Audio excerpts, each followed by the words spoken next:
Çanlar çalıyor. İbadet vakti. Saraybosna'dan serin bir akşam üstünden herkese selamlar, sevgiler. Çanlar eşliğinde baş çarşıya doğru yürüyorum şimdi. Kameranın kayıt tuşuna bastım.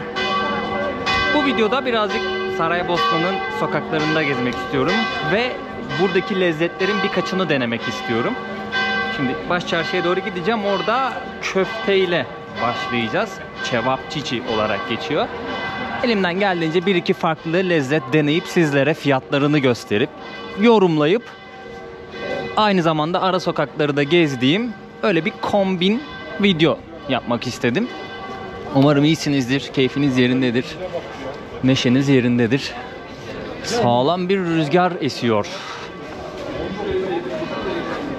Burası serinmiş ya.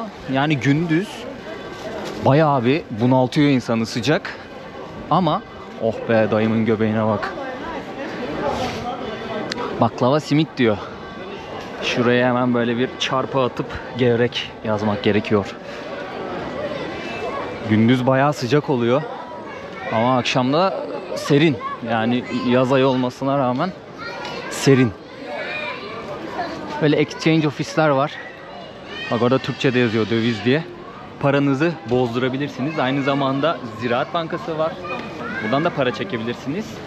Bankalar da para bozuyor bu arada.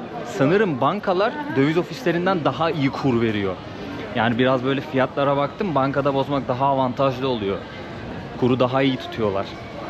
Ama siz yine de bir soruşturun. Belki iyi bir kur bulursunuz döviz ofislerinde. Şu çok lezzetli bir tatlı. Çek Cumhuriyeti'nde Prag'da yapıyorlar. Oranın çok meşhur bir tatlısı. İçine böyle çikolata falan sürüyorlar ya da başka meyve falan bir şeyler koyuyorlar. Burada 10 marka yani 5 euroya satıyorlar içine. Krem de sürüyorlar. Yani krem dediği belki çikolatadır, belki farklı bir şey sürüyorlardır.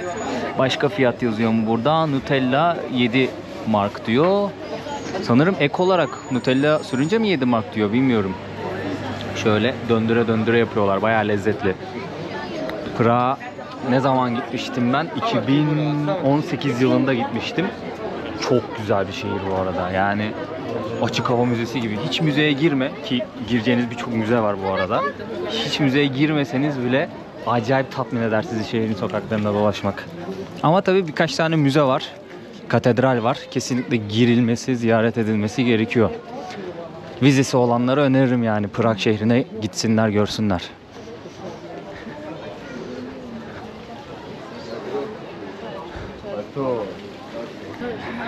Şu rehber ablayı göstermek istiyorum sizlere, bakın.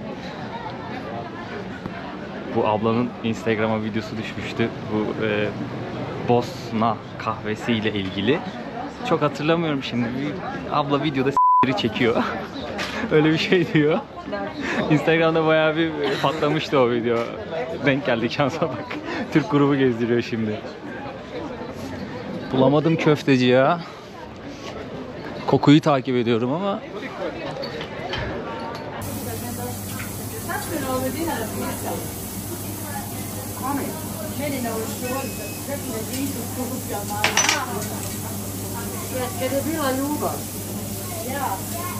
Baş çarşının hemen göbeğinde bir tane restorana geldim dostlar. Kendime cevap yani köfte siparişi verdim. Köftem gelene kadar fiyatları göstermek istiyorum sizlere. Burası Hodzic restoranı. Yani tam çarşının göbeğinde bir tık daha böyle fiyatların yüksek olduğu bir restoran. Mesela cevapi. 100 gramlık porsiyondan ben sipariş ettim. 5,5 Bosna markı. 2,75 euro yapıyor. Normal porsiyon yerseniz 200 gram köfte geliyor. O da 11 Bosna markı. Yani 5,5 euro yapıyor. Pleskavisa var. O da 200 gram. 11 Bosna markı. O da 5,5 euro yapıyor. Hem küçük porsiyon hem de büyük porsiyon şeklinde ikiye ayırmışlar menüleri. 7 Bosna markıyla 14 Bosna markı. Yani 3,5 euro ile 7 euro arasında fiyatlar değişiyor dostlar. İçecek fiyatlarını da göstereyim sizlere. Hepsi 3 Bosna markı. Yani 1,5 euro yapıyor. İşte kolaydı, fantaydı, meyve suyuydu, şivepsiydi, bilmem neydi. 3 mark yani 1,5 euro yapıyor. Tabağımız geldi dostlar. Şöyle göstereyim. Cevapçiçi olarak geçen köfte bu. Buranın köftesi birazcık küçükmüş ama belki gramaj olarak diğer yediğim yerlerle aynıdır, bilemiyorum şimdi. Yanında soğanla servis ediyorlar. Böyle ekmek de getiriyorlar yanında, ızgarada böyle yağda hafif kızartılmış. O yüzden lezzetli oluyor bu kombinasyon. Şöyle bir ısırık alıyoruz. Lezzetli ama biraz tuzlu. Biraz tuzlu geldi bana. Mostar'da yediğim daha güzeldi. O şahane bir köfteydi ya. Mostar'da yediğimde yanında böyle domates de getiriyorlar. Üçü güzel bir kombinasyon oluyor. En güzel olay da ekmeği böyle köftelerin üstünde birazcık şey yapıyorlar, ısıtıyorlar, kızartıyorlar. Yağı geçiyor köfteye. Şahane oluyor tadı. Restoran burasıydı. Yani yediğim en iyi köfte değil. Kötü de değil. Ama bana bir tık tuzlu geldi dediğim gibi. Burada börekçiydi. Kapanmış. Bir önceki videoyu izleyenler burada bir börek yedim hatırlayacaktır. Güzeldi yani, lezzetliydi buranın böreği. Yanına bir de yoğurt söyledim. Yoğurdu böreğin üstüne koyup yiyorlar. Boşnak böreği öyle oluyormuş. Gayet lezzetliydi, güzeldi bu arada. Köfteyi yiyecekseniz eğer başka bir restoran bulun derim. İlla ki daha güzel yapan vardır çarşının içerisinde. Ama o börekçi de yiyebilirsiniz. O börekçiyi sevmiştim ben. Bir de gramaj usulü satıyorlar orada. Tabii parça olarak da satıyor ama atıyorum yarım kilo yemek istedin, kilo hesabı da satıyor, öyle söyleyeyim.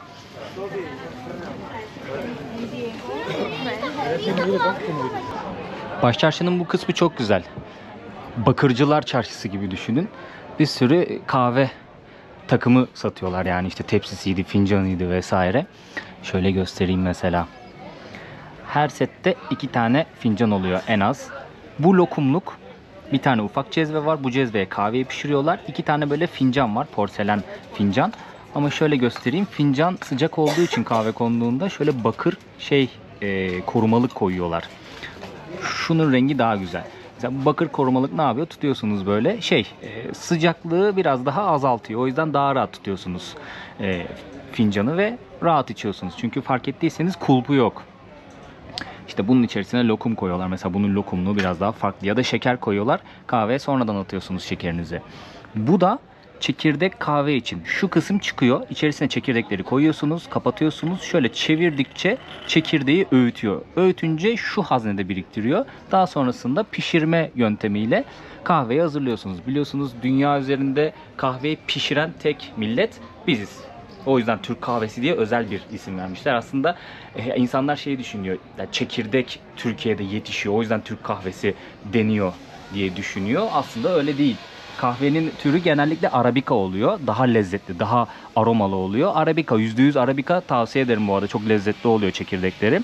Nerede yetişiyor?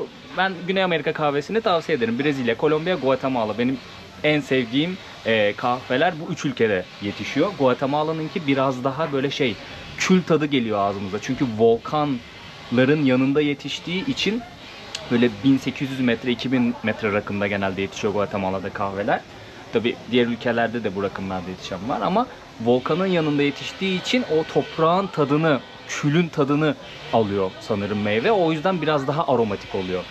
Neyse, dediğim gibi yani buradan alıyorsunuz, öğüttükten sonra kahve tozunu alıyorsunuz, pişiriyorsunuz, kahveniz hazır. Aslında Türk kahvesi ama burada Bosna kahvesi diyorlar. Ama pişirme yöntemi cezvede pişirerek, onu da Türkler bulduğu için Türk kahvesi denmiş. Şu güzel ya. Vallahi şu çok hoşuma gitti ha. Bayağı böyle klasik bir kahve öğütme Hoş duruyor. Boyut boyut cezveler var. Kişi sayısına göre. Bu tam böyle hani bizde istemeler olur ya, tam ona göre böyle 20 kişilik 30 kişilik kahve pişiriyorlardır orada. Hello, selamünaleyküm. Fiyatları da genelde 40 dinardan başlıyor. Yani 20 Euro'dan filan başlıyor. Pazarlık payı var mıdır bilmiyorum. Kolombiya'da bir kahve bahçesi gezmiştim. O videoyu izlerseniz Minca'da kahve hakkında daha detaylı bilgi veriyorum. Kahve severler için yani, meraklısına. Burada da böyle biraz daha renkli takımlar var. Ama tek kişiliği de varmış ya. Minimum 2 görmüştüm ben. Tek kişiliği de varmış. Fark ettiyseniz ay yıldız var fincanın içerisinde.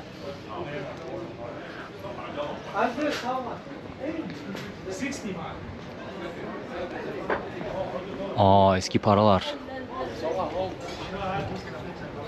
Burada da abimiz dünya üzerindeki farklı ülkelerden paraları yapıştırmış camına.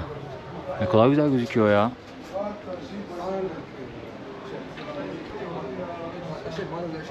Şöyle okşayınca cin çıkıyor mu acaba? Böyle bir restorana geldim dostlar. Trileçe yiyecek bir tatlıcı arıyordum. Şansımıza çorba yiyeceğiz. Begova çorbasını tadacağız şimdi birlikte. Sebzeli tavuklu bir çorba. Şöyle göstereyim. Buranın yerel lezzetlerinden. Bir kase çorba, böyle yanında ekmek getiriyorlar. 5 Bosna marka, o da 2,5 euro yapıyor. Şöyle hemen hızlıdan bir tadına bakmak istiyorum.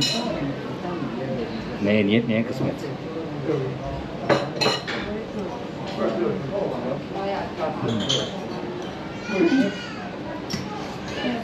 Tavuk çorbası ya. Lezzetli. Sebzeli tavuk çorbası ne kadar kötü olabilir ki? Bayağı da çorba içmiyorum yalnız, onu fark ettim şu an. Çok klas bir kasede servis yaptılar, sağ olsunlar. Dışarıda yer yoktu, o yüzden mecbur içeri geçtim. Burası da biraz sıcak. Şöyle hızlıdan sizlere menüyü de göstermek istiyorum. Staklo isminde bir restoran. Burada sarma dolma da var. 4,5 euro porsiyonu. Klepçe diye bir yemek var. 5 euro porsiyonu. Yöresel yemekler var. Daha çok böyle sebze yemeği, etle sebzenin karışımı gibi böyle ev yemekleri havası alıyorum buradan. Şöyle menüyü hızlıdan göstereyim sizlere. Burada başka bir çorba daha var. Telece çorbası. Taranaya benzettiğim ya da domates çorbası da olabilir, bilmiyorum. O da 5 mark. Cevapi burada küçük porsiyonu 7 mark. Büyük porsiyonu 12 mark. Yani 3,5 euro, 6 euro. Değişiyor fiyatlar. Pizzası 5 euro, yani 10 mark. Fiyatlar bu şekilde dostlar. Şöyle göstereyim sizlere. Yani ev yemeği de, özellikle sarma dolma burada bir tadılır. Çarşının göbeğinde Filistin'e destek yürüyüşü yapılıyor.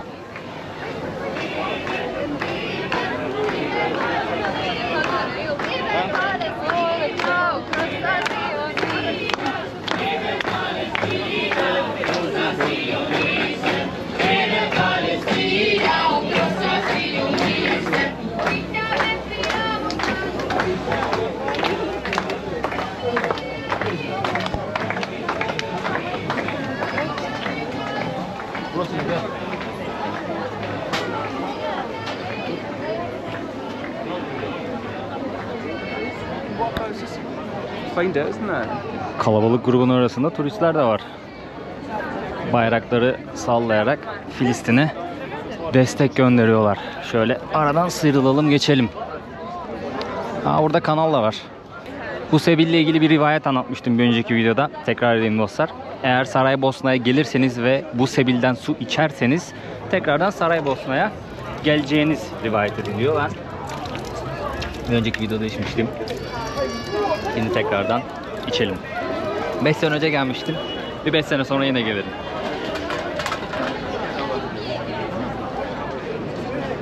Bayağı bir Türk grubu var. Sanırım otobüsler yeni geldi. Akşamüstü vardılar Saraybosna'ya. Kalabalıklaştı birden burası. Buranın içerisinde bir sürü restoran, kafe, işte hediyelik eşya dükkanı, bakırcılar, tarihi yerler. Osmanlı çarşısı burası. Dokudan anlamışsınızdır zaten bir önceki videoyu izlediyseniz. Hatta şimdi biraz da gezdim, yine fark etmişsinizdir. Güzel bir yer. Zaten turistik olarak görebileceğiniz yerlerden bir tanesi. Yani en önemli yer, daha doğrusu öyle söyleyeyim. Öyle söylemem daha doğru olur. Bu Sebil'in kopyası Bursa'da varmış. Bir tane caminin içinde, Osman Gazi Camisi miydi? Vallahi hatırlamıyorum şimdi, yalan olmasın. Caminin içerisinde imiş. Burada da Bursa Osman Gazi Belediyesi'nin bir arması var. Bu anıtı dikmişler. Şöyle göstereyim. 24-12-2015.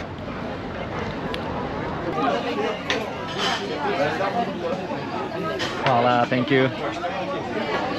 Trileçemiz ve kahvemiz. Vallahi Güzel bir yemekti. Şöyle düşünüyorum. Bir yemek yediğin zaman önden çorba vesaire gelir ya. Çorbamızı içtik, köftemizi yedik. Şimdi sıra tatlıda ve kahvede gibi düşünüyorum. Ama burada olmadı. Yani normalde anlattım. Biraz önce anlattım. Özel kapları var. Onda geliyor şeyler, lokumlar. Burada şekeri de şeyde içine koymuşlar. Evet dostlar. Balkanların meşhur lezzeti trileçe. Bakalım Saraybosna'da nasılmış. Fiyatı, süt nasıl aktı ya. Var ya şöyle bastırdım, süt fena aktı. Kokusu çok güzel. Fiyatı ne kadar? 3,5 Bosna marka. O da 1,75 euro yapıyor. Neden süt aktığını anladım çünkü bayağı bir şey var içinde. Dur, bir daha yapacağım. Bakın. Bol sütlü. Bol sütlü, lezzetli. Çok hafif bir tatlı. O yüzden rahat yiyorsunuz yani. Tok olsanız bile yenecek bir tatlı bu. Kahvemizi de şöyle koyalım. Burada hani 2 tane fincan gördük hep böyle bakır tepsilerde. Aslında mesela ben şimdi bayağı köpüklü koymuşum bu arada. Şöyle birazcık çok koydum ama biraz daha az koysam bu fincandan 2 tane çıkıyor. Ya da hani bir kişinin böyle 1,5 fincan, 1,5 fincandan biraz daha fazla içebileceği şekilde servis ediyorlar burada kahveleri. Bosna kahvesi diyorlar ama Türk kahvesi. Boşnak dostlarım bana kızacak ama Türk kahvesi yani. Yani şekerli yapıyorlar mı bilmiyorum. Ama şu ana kadar hep içtiğimde şekersiz getirdiler. Yanına böyle şeker getiriyorlar. Dilerseniz içine atıyorsunuz ve mutlaka yanına bir lokum getiriyorlar ama lokum tabağında getiriyorlar. İlk defa şey gördüm, böyle poşetli lokum gördüm. Neyse hostellerim, çantamı alayım da. Lezzetli kahve ama. Çekirdeği nereden geliyor çok merak ettim ya. Vallahi merak ettim.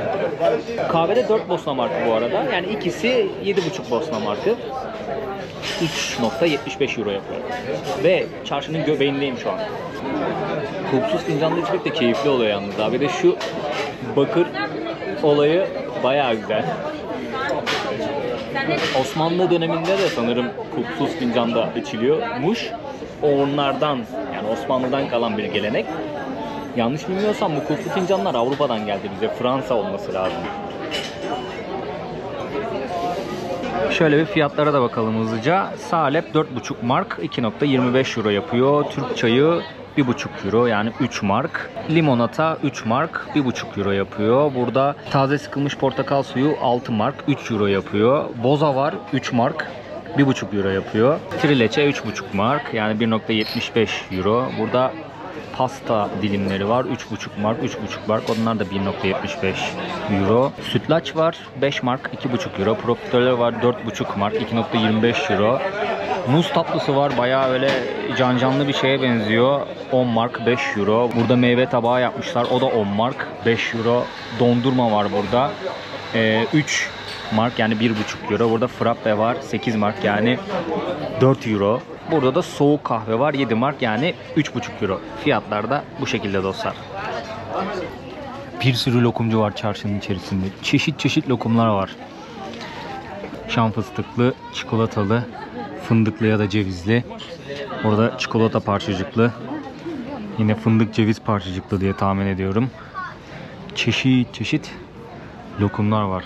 Ne kadarmış bir kilosu? 25 mark yani 12 euro. Bunun da 25 mark, 12 euro. Bunların yazmıyor, diğerlerinin yazmıyor. Vallahi çeşit çeşit, rengarenk. Ve bir sürü baklavacı var. Baksanıza şerbetleri nasıl gün yüzüne çıkmış, üste üste çıkmış. Şimdi köfte yedik, çorba içtik, tatlı yedik, kahve içtik. Yani buraya geldiğiniz zaman bir akşam yemeği yediniz, çorbayla köfte. Üstüne tatlı yediniz, üstüne de kahve içtiniz. Böyle küçük bir menü oluşturdum sizler için. Ne kadar tuttu onu hesaplayalım hemen. Bu arada kahve 4 mark değilmiş, 4,5 markmış. 3,5'da tatlı etti 8 mark. Köfte 5,5 marktı, 13,5 mark. 5 markta çorbaydı, etti 18,5 mark. Yani 9,7 25 euroya bu menüyü yemiş oldum. Ama şöyle bir şey söyleyeceğim. Tam olarak çarşının göbeğinde, böyle belki de en bilindik restoranlarda, kafelerde yemiştim bunları. O yüzden 9 euro bir tık böyle pahalı gibi düşünebilirsiniz. Yani siz bu menüyü bence 6 euro civarına da, 7 euro diyelim hadi, kapatabilirsiniz. Çünkü bir iki sokak arkaya gittiğiniz zaman biraz daha yerel, lokal restoranlarda yiyip içtiğiniz zaman eminim, atıyorum, trileçe 3,5 değil de 2,5 marka olacak. Köfte işte 5,5 değil de 4,5 olacak. Çorba 5 değil de 3 olacak gibi hesaplayabilirsiniz yani. Tahmin edebiliyorsunuz zaten.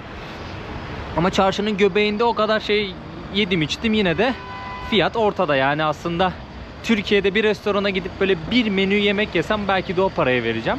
Böyle hesaplayabilirsiniz. Yerel lezzetleri de ufaktan böyle tatmış ve sizlere göstermiş oldum. Doydum. Yoksa gönül isterdi ki daha yiyeyim ama doydum. Tabii ki böreği de işin içine katarsak sabah kahvaltısı, o da işte yoğurduyla birlikte 5 marktı.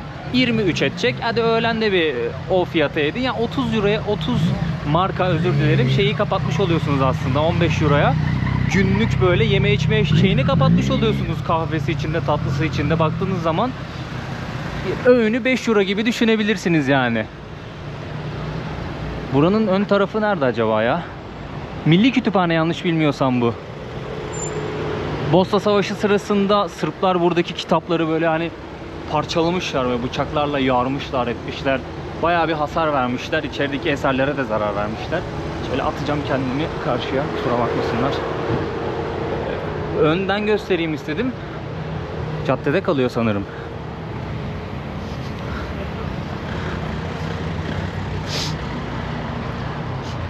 Hemen karşımızdaki tepelerde mahalleler kalıyor. Hah, aynen burası. Ama karşıya geçmem lazım. Hemen şehrin dibinden bir tane nehir akıyor. Ama bayağı kötü görünüyor nehir. Nehri şöyle göstereyim. Yosun bağlamış her yeri. Biraz eğilince garip bir koku alıyorsunuz. Şu an rüzgar estiği için o koku bana çok gelmiyor ama böyle hafif eğildiğim zaman garip bir koku geliyor nehirden. Kütüphanenin ön kısmı bu. Güzel görünüyor be. Sağdaki Bosna Hersek bayrağı, soldaki de sanırım Saraybosna'nın kendi arması olması lazım ama bayrak kapattı, gözükmüyor.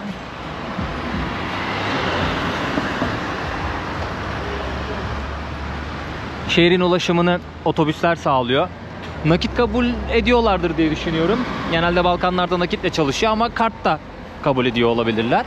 Bunun yanı sıra bir de böyle tramvay hattı var. Merkeze, yani baş çarşının olduğu yere tramvayla da gelebilirsiniz. 16. yüzyılda yapılmış bu köprü. Şöyle geçelim. Bu arada Milli Kütüphane dedim ama bugünlerde belediye binası olarak kullanılıyor. Birinci Dünya Savaşı'nın başlama sebebi sayılan Franz Ferdinand'ın suikasti var. Bir önceki videoda nerede suikaste uğradığını göstermiştim. O videoya bakarsınız. Suikaste uğramadan önce bu arkamda gördüğünüz Milli Kütüphane, ya da şimdinin belediyesinde bir baloya katılmış. Orada boy göstermiş. Buradan çıkıyor araçla. Nereye doğru gidiyor? Hemen ileride Latin Köprüsü var. Oraya doğru gidiyor. Orada Sırp milliyetçisi bir kişi tarafından suikaste uğruyor. Ve Avusturya, Macaristan bu suikast sonrasında bir süre sonra Sırbistan'a savaş ilan ediyor ve Birinci Dünya Savaşı böylelikle başlamış oluyor. Yani onu kabul ediyorlar savaşın başlangıcı olarak. Birçok sebebi vardır. Burası da oldukça meşhur bir bina. İnat Kuça diye okunuyor sanırım. Şu C'nin üstünde bir tane şey var ya, bizdeki Ç'dir diye düşünüyorum. Şöyle göstereyim yakından. İnat Kuça. Günümüzde burası bir restoranmış ama oranın bir hikayesi var. Şimdi Avusturya Macaristan zamanında burada bir sürü şaşalı bina inşa etmişler. Şimdi şöyle bir mantık var. Osmanlı tarafı Avusturya Macaristan tarafı olarak, yani Müslüman taraf Hristiyan taraf olarak geçiyor. Bugün karışık bir yerleşim var. Öyle hani Müslüman Hristiyan diye ayırmıyorlar ama o zaman öyle ayrılıyormuş. Bu taraf Avusturya Macaristan tarafı. Buranın sahibine diyorlar ki yani evini bize ver, yani bina dikeceğiz diyorlar. Buranın sahibi de diyor ki bana bir altın dolu çanta verin ve evimin temelden karşı tarafa taşınmasını istiyorum. Şartlarım bunlar. Sanırım abimiz karşılık bulamamış, o yüzden ev burada kalmış. Binada olmamış, eski halini korumuş. Böyle bir hikayesi vardı yanlış hatırlamıyorsam. İnat Kuça diye geçiyor. Günümüzde bir restoran. Hemen onun karşısında bir tane eski bina var. Üzerindeki kurşun izlerini görüyorsunuz. Bir önceki videoda Bosna Savaşı hakkında kısa bir bilgilendirme yapmıştım. Bosna Savaşı sırasında birçok bina hasar alıyor. İşte gerek bomba, gerek şarapnel, gerek mermi izlerinden. Bu binada nasibini almış. Çok ilginç değil mi? Yani nehrin öteki tarafı Müslümanlar, bu tarafı Hristiyanlar gibi zamanında ayırmışlar. Ne kadar şey ya, kötü bir şey bence. Yani insanlar iç içe, barış içinde yaşayabilmeli. Sen onların kültürüne, inancına saygı duyacaksın. Onlar senin kültürüne, inancına saygı duyacak. Bir hoşgörü havası. Bunu sağladıktan sonra zaten güzel bir yaşam olur bence ya. Bunu sağlamak önemli yani. Keza yine etnik köken mevzusu, yani etnik köken yüzünden insanlar birbirine düşüyor. Sanki kendi doğarken seçebiliyor yani insan etnik kökenini. Yani niye bir etnik köken diğerinden üstün olsun ki? Hepimiz eşitiz sonuçta, hepimiz doğduk, yaşıyoruz, öleceğiz. Ne fark var aramızda, değil mi? Ama etnik köken ve dini farklılıklar yüzünden binlerce insan hayatını kaybediyor. Evini yurdunu bırakıp başka yere göç etmek zorunda kalıyor. Maalesef bunlar acı şeyler. Şu anda o topraklardan bir tanesindeyiz aslında. Bosna Hersek. Hava güzel oldu böyle ya. Hafif esiyor. Rahat şey yapabiliyor insan yani. Nefes alıyor, geziyor. Sıcakta zor. Gezmek zor sıcakta. Bahsettiğim Latin Köprüsü bu. Ferdinand hemen şurada, bu karşıdaki müzenin yanında suikaste uğruyor. Gün batımında da bayağı şahane gözüküyormuş burası ya. Bakar mısınız renklere? Mimari de çok güzel yalnız ha. Gün batımı beklediğimden çok daha iyi çıktı ya. Yani binaların arkasında kaldı ama şeye yansıması, suya yansıması ve böyle gözümüze gelen son ışıklar, hemen karşı tarafta bir baca mı tutuyor diyeceğim. Bulut da olabilir o. Bulut. Baca tutuyor sandım. Gayet hoş ve güzel gözüküyor. Suikastin gerçekleştiği köşe burası. Detaya girmeyeceğim. Bir önceki videoda anlattığım için merak eden varsa o videoyu izleyebilirler. Tam olarak karşıdaki, aynen şuradaki köşe. Bakın zaten turistler gelmişler. Fotoğraf çekiliyorlar orada.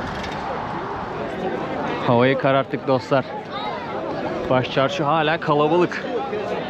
Sebil'in oraya doğru yürüyorum şimdi. Size burayı göstereyim. Böyle bir akşam halini de göstereyim. Sonra birazcık sokaklarda dolaşacağım. En son köprünün oradaydım.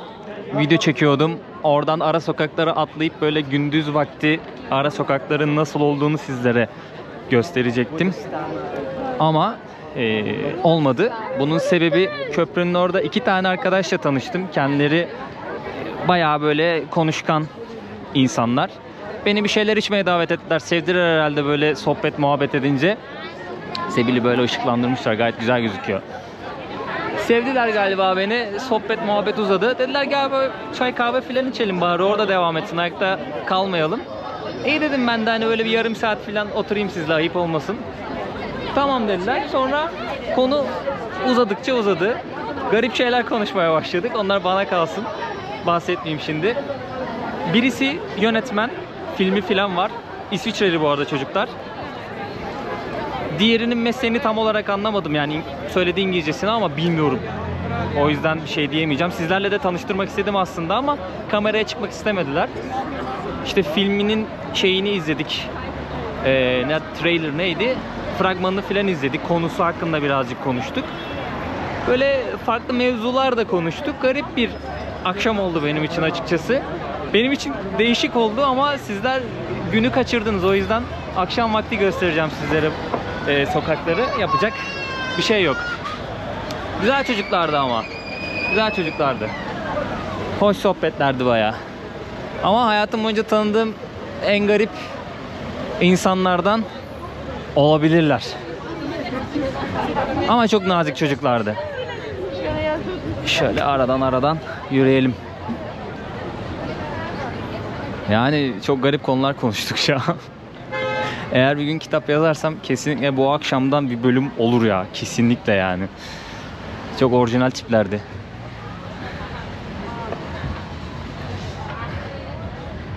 Başçarşıdan böyle ara sokaklara doğru yürüdüğünüz zaman böyle birkaç tane bar görüyorsunuz. Şu arada bir tane Irish pub var. Onun dışında burada yine böyle çay kahve takılıyor insanlar. Güzel bir sokak burası.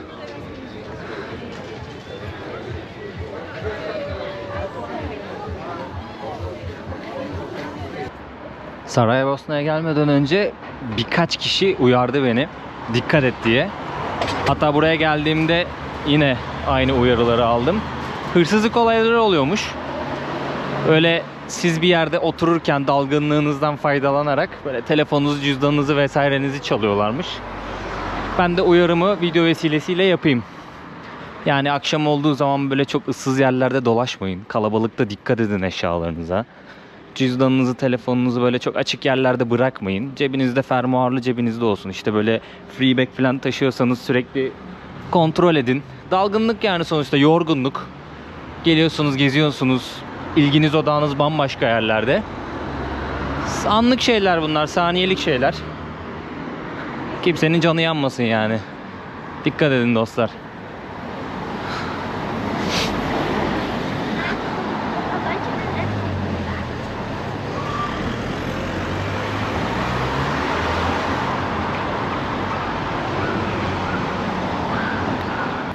Şehrin birçok noktasında Srebrenica'yı hatırlatıcı imgeler görebiliyorsunuz dostlar.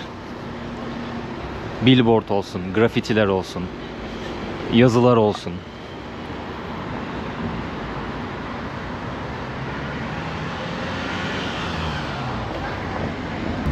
Başçarşının önündeki cadde böyle ilerliyor. Önce böyle dar bir cadde gibi gözüküyor ama genişliyor. Ve şeye kadar devam ediyor bu. Terminale kadar, tren istasyonuna kadar devam ediyor. Akşam yürüyüşü için güzel. Çünkü cadde üstü olduğu için, yani ana cadde, biraz daha güvenli. Bunun yanı sıra bir canlılık var. Güzel mimariyi de bir yandan görme şansınız var. Tabi bu tarz mimari seviyorsanız. Orada Mostar'a giden yol diyor.